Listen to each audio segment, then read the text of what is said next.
আজকে আমরা এখানে সমবেত হয়েছি।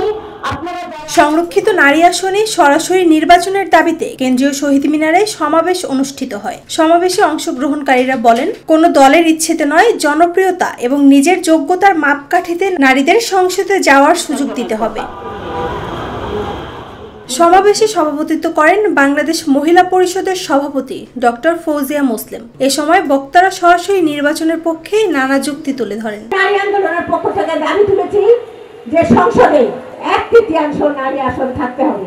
নারীকে রাজনৈতিকভাবে শক্তিশালী করতে হবে, তিনি যেন রাজনীতিতে অংশগ্রহণ করতে পারে। কাজেই সংরক্ষিত আসনে সরাসরি নির্বাচন এটা আমাদের সার্বজনীন দাবি।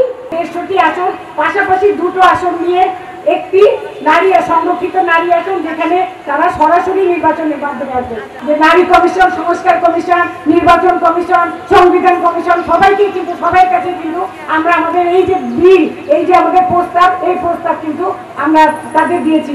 নারীর মানবাধিকার প্রতিষ্ঠা করা, নারী সমাজের অধিকার সংরক্ষণ করা, নারী নির্যাতন প্রতিরোধ সহ নারীর অর্থনৈতিক, রাজনৈতিক, সামাজিক সকল দিক থেকে ক্ষমতায়নের লক্ষ্যে আমরা কাজ করে আসছি।